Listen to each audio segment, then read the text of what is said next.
Some other business news this evening. The Social Security and National Insurance Trust, Ssnit, issued over 19,000 criminal summons to defaulting companies across the country last year for non-payment of employee contributions. The Director General of the Trust, Dr. John Yao Tenkran, who made this known, said only 60,000 of the 250,000 registered companies in the country pay their workers contributions.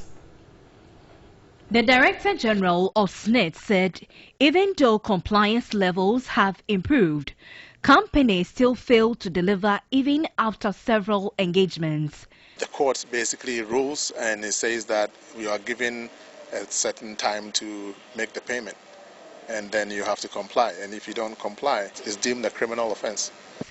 However, records from the Registrar General's office has about 250,000 companies operating in the country, leaving a deficit of 190,000 to get hooked onto the scheme. We are currently sharing data with the Registrar General so that we get to identify these companies as they are getting registered. Also, now with the Ghana Post GPS, we get to know where their digital addresses are so we can locate them.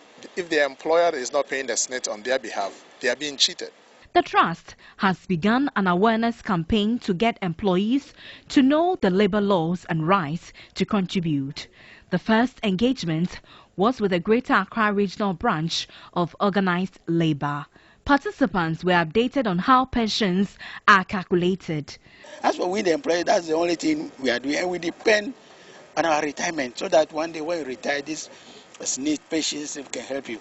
But our employers are creating a lot of problems for us. For me, the interest basically should be on what you're going to get when that calculation is done. What we're being taken through, hopefully we'd all be able to understand as workers. Even those at the grassroots would be explained to so that in their ordinary ABC or 1, 2, 3, they're able to calculate their pensions.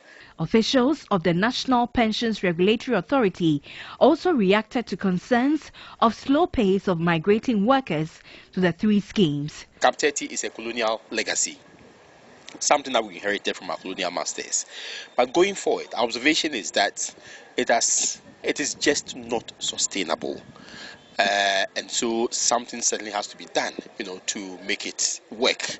For that reason, under the pensions reform, it was strongly recommended that it should be phased out. So it's ongoing. I very much admit that we have not been able to meet the deadlines as stipulated in the law. Ssnit is focusing on sustaining the trust to enable pensioners' benefits grow.